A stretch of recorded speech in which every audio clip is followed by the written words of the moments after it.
Doctor کے کہنے پر آپ یہ چیک کرتے ہیں تو ثواب نہیں ملے گا، سنت سمجھ کے کریں گے تو ثواب ملے گا۔ انما الاعمال بالنیات۔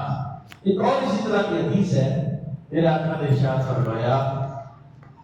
کہ نیت المؤمن خیر من عملہ۔ اب دیکھیں نا، ایک طرف عمل ہے، آپ نے نماز کی نیت کے لیے تشریف لائے ہیں اور یہ آپ کا عمل ہے کہ آپ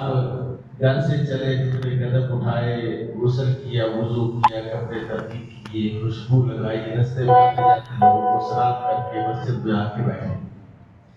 آپ نے خطبہ جمعہ سماعت کیا، آپ نے سنتیں پڑھی، آپ نے جمعے کے 2 فرض پڑھے، جمعے کے بعد 4 سنتیں، پھر 2 سنتیں، پھر 2 نفل پڑھے، پھر آپ کچھ دیر بیٹھے رہے۔ یہ بندے تو لگا کہتے ہیں کہ یار نماز کے بعد کچھ دیر بیٹھنا بھی آقا کی سنت ہے، بیٹھے رہے، سلام پڑھ کے گئے جی، پھر آپ ملتے ملتے آپ گھر پہنچے، یہ آپ کا فعل ہے۔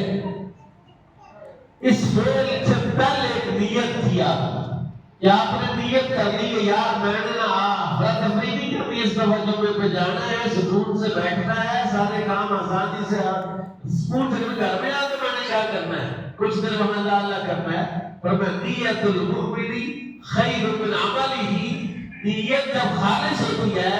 اس کا اجر اس کے عمل سے بھی زیادہ اللہ اس کو عطا فرما دیتا ہے۔ پھر ایک اور حدیث ہے اسی طرح کی، فرمایا کہ اعمال کا انما الاعمال بالخواتیم، اعمال کا دار و مدار انجام پر ہے۔ یعنی آپ کچھ عمل شروع کرتے بڑے اچھے نیت کے ساتھ، بڑے اچھے ارادے کے ساتھ کام آپ کر رہے ہیں، بیچ میں آپ بد دل ہو گئے، یار کتنے پھنس گئے، یہ کون سا کام ہے، کب ختم ہوگا؟ جب تک وہ عمل وہ مکمل نہیں ہوا، اس کا انجام نہیں ہوا، وہ اخیر نہیں آیا اس کا، تب تک وہ عمل نہیں ہے۔ جس کا انجام اچھا ہے اور دیکھنا ہے کہ بھئی یہ عمل اچھا ہے کہ نہیں اچھا، قبول ہے کہ نہیں قبول، آپ اس کا انجام چیک کریں۔ اگر اس کے انجام تک، اس کے اختتام تک، اس کے اخیر تک آپ کی نیت اسی طرح بہترین خالص رہی اور آپ چاہت و چوبند رہے اور آپ اللہ کے ساتھ اسی طرح مخلص رہے، عمل کے ساتھ مخلص رہے، اس کا مطلب ہے یہ عمل قبول ہو گیا ہے۔ انما الاعمال بالخواتیم، اعمال کا انجام جو دار مدار ہے وہ اس کے اختتام پر ہے۔ اختتام کیسا ہے؟ ایک ایسا فعل قلب ہے جو ہر بندے کے دل میں تقریباً 100% یہ رزلٹ ہے، تو 1-8% جو ہے القلیل کالمعدود، بندے کی خواہش ہے، بندے کا خیال ہے کہ یار اگر اللہ مجھے مال دے نا تب میں سارے غریباں تاکہ سے کروں، میں کوئی رشتہ دار جو غریب ہے ان کو بھی میں، بیٹیوں کے معاملے ہیں، گھر کے معاملے ہیں، کسی کے مکان کا معاملہ ہے، کسی کے گھر پہ لائٹ کا، میں اتنے پیسے اللہ مجھے دے تو میں ساری دبا جی نیت کرتا ہے، دعا کرتا ہے یا اللہ مجھے دے اور میں اپنے رات خود خرچ کروں۔ اس کو قرآن نے آج ایک واقعہ میں آپ کی خدمت میں اس پس منظر میں آپ کے سامنے رکھوں گا۔ ایک رسول اللہ کے صحابی ہے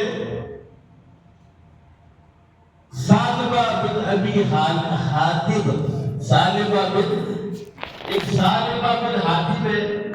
ان کا نام شہدائے بدر میں وہاں لکھا ہوا، 14 لوگوں کے نام میں وہاں لکھا ہوا۔ یہ وہ نہیں ہے کئی لوگ اس کو ثعلبہ بن حاتب کہتے ہیں، وہ صحابی بدر میں شہید ہوئے یا اسی نام کے ایک صحابی احد میں جو 70 لوگ شہید ہوئے ہو، یہ ہے ثعلبہ بن ابی حاتب، ثعلبہ بن ابی حاتب، یہ بڑا مسجد نبوی کا حاضر باش بندہ تھا، صبح آتا شام کو جانا، اس ہر وقت بارگاہ رسالت میں بیٹھنا، کہتے اس کی پیشانی پر سجدے کر کے نا اونٹ کا وہ نہیں ہوتی اس کی چھاتی جو اونٹ کے نیچے سب سے پہلے اس طرح اس کی چھاتی یہ جو پیشانی اس طرح نشان پڑ گئے، اتنا لمبے لمبے سجدے کرتا تھا۔ ایک دن اس نے ایسا کیا کہ نماز پڑھی، جلدی جلدی نہیں آتا، نماز